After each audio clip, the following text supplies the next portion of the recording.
Bava Metziah Daf. We're going to begin of Samagim Beis V'Amar Rab Nachman. Rab Nachman, Haiman de Oizif Shite Mechari V'Ashkech Beit Tufiona. In the case of a person who borrowed coins from another, when he later counted them, he found an additional amount of money above the sum that he agreed upon. If the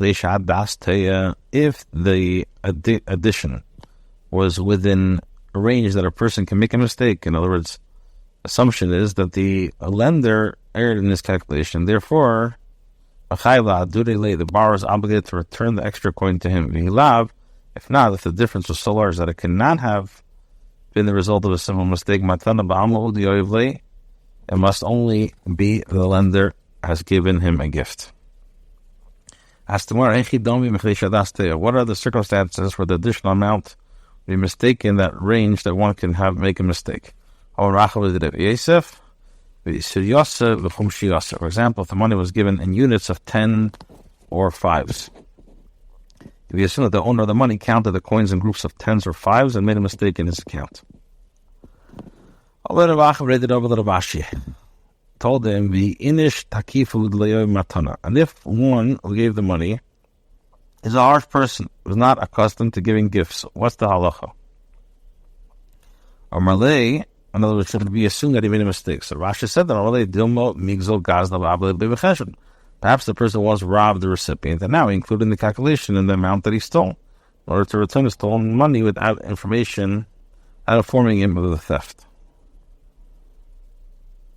The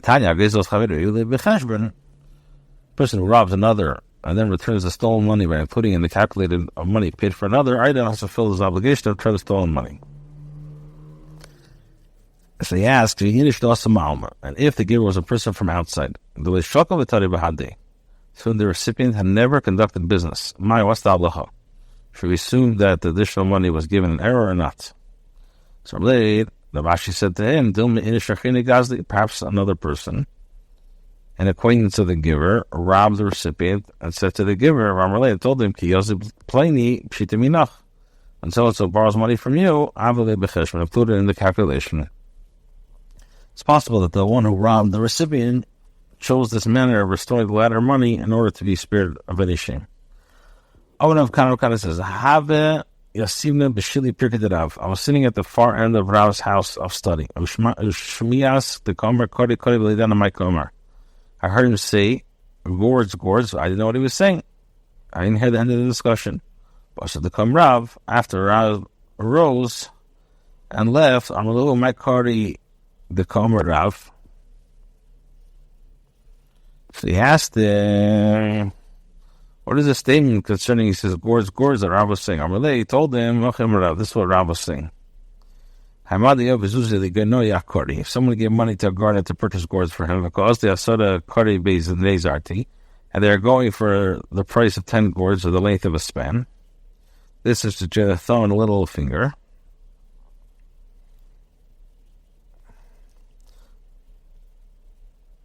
And the gardener said to the buyer, if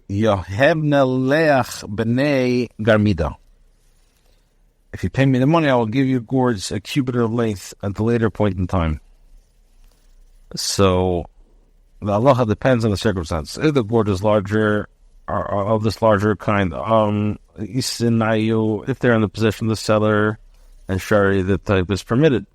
And Lisane, if they're not in his possession, then also is prohibited. As if he gives the larger gourds at a later date for the price of small gourds, this constitutes Arivas. And the Pshita was the Chiddush, as the word says, Kim the Mele Karovo, says the increase in of himself is permitted. Sharper Dummy, it's good. Kamashbalan, if he teaches us, this is also classified as Arivas. Come on, according to whose opinion did Rav rule? Kihai Tana. According to the opinion of this Tana, is how you learned it at Braisa. And the Chlachle was Izov. One who went to milk his goats, Belizes es Rechelov, or shear a sheep, Belirdes es Kavarte, or extract the honey from his hives. That's all Chavere. If another found him, Varmalei.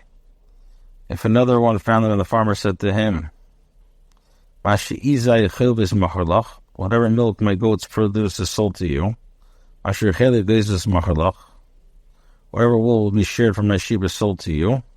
Or whatever honey will be extracted from my hive is sold to you. This is permitted. It's permitted despite the fact that the farmer did not specify precisely how much he's selling. The buyer may receive more of the product than the current market value, as he may also receive less of the product than the current market value would dictate. But if the farmer said to him, such an amount of milk for what my goats produce is sold to you, or such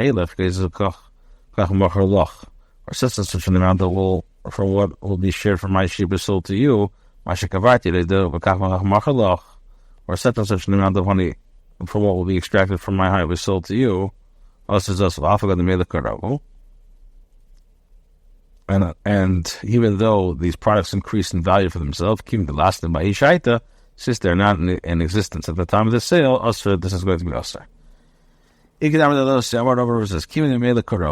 Since the sold items grow by themselves, it's permitted. As this non-dibis vatanya, but isn't the time of the brisa kafavach is usher? So more answers that there is a difference between the two cases. Also, there, with regards to wool, milk and wool, they do not increase in and of themselves. This is evident from the fact that if they remove this milk from the goat, other milk replaces it.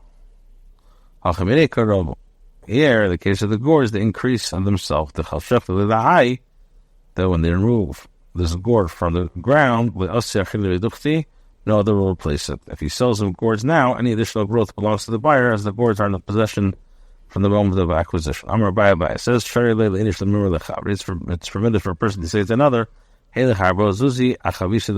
take these 4 dinners for the future delivery of a barrel of wine.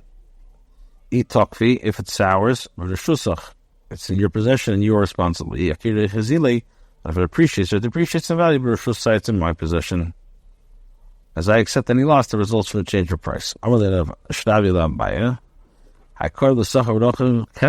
This transaction is close to a gain of far from a loss for the seller, as he accepts upon himself the risk for the wine may go sour. This is mamash b'dibistraban. Since the buyer accepts upon himself the potential loss of the price depreciates, it is considered a transaction that is close to both of this and this and that. One who lends another money may not reside in the borrower's courtyard free of charge. Normally he rent living quarters from him at less than the going rate, and because this is an interest. The benefit he receives for living on the borrower's property constitutes the equivalent of an additional payment as an interest of the loan.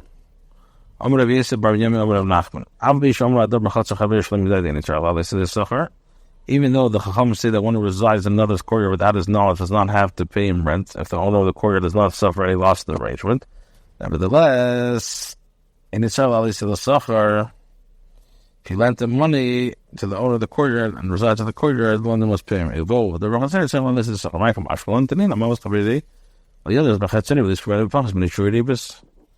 Gemara says, "You must listen." If this would have been from the Mishnah, I would say this matter applies only to a situation where a courtyard that stands to be rented out, and a man usually rents a place of residence that would otherwise need to find a place to reside. The Gavard over the Megar. But with regards to a courtyard that does not stand to be rented out, I would say no.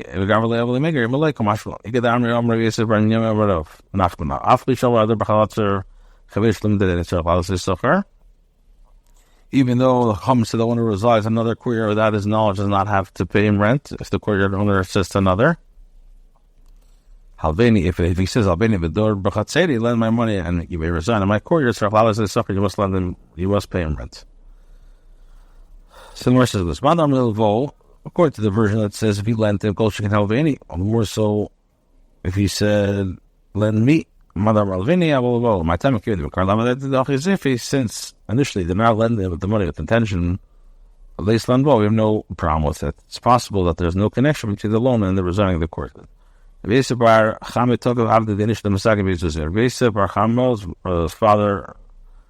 would seize the slaves of people who owed him money, and he would work with them against the will of their owners. What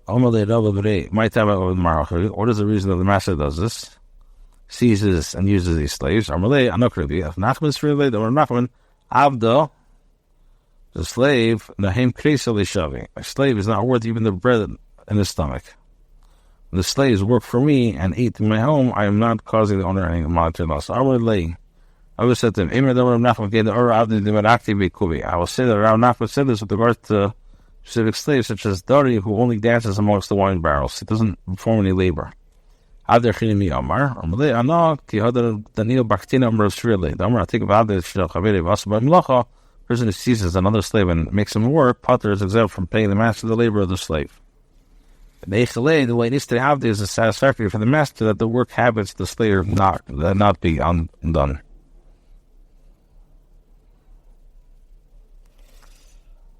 Amrale, Rabbi said to him, this statement that then applies when one who seizes the slave is not owed money by the owner of the slave. Like even the master since the master's own money by the owner of the slave, this says the praise of Nubis. And so allows the suffering to go over there, so allows the suffer. Malay, Hadari B, sit them out of track my pain, I will no longer seize the slaves for my debt.